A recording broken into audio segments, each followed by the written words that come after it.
12 जिल्हा परिषदा आणि 125 पंचायत समितीच्या निकालावर महायुतीचंच वर्चस्व. भाजप ठरला सर्वात मोठा पक्ष.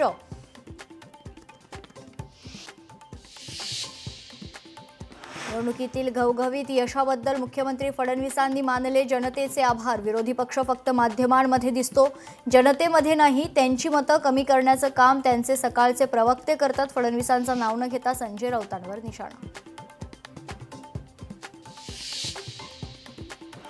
महायुतीसमोर महाविकास आघाडी निष्प्रभ. राज्यात यापुढे महायुतीचीच दिसणार.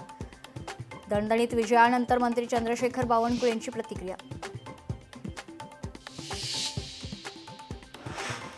परभणीतील माजी मंत्री सुरेश वरपुडकरांची घराणेशाही जनतेनं नाकारली. वरपुडकर कुटुंबातील 5 पैकी 4 जणांचा निवडणुकीत पराभव. सुरेश वरपुडकरांचा पुतण्या अजित वरपुडकरांचाच विजय. सोलापुरात धैर्यशील मोहिते पाटलांना भाजपचा धक्का. उत्तम जानकरांच्या मुलाचाही पराभव.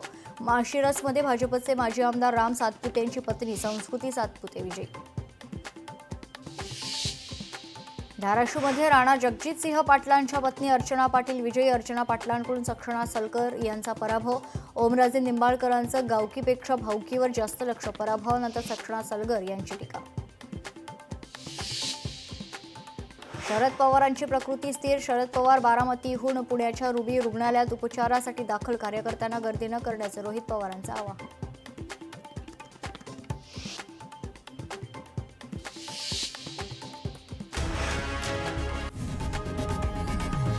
लोकशाही मराठी ऐका, पहा, जागरूक रहा.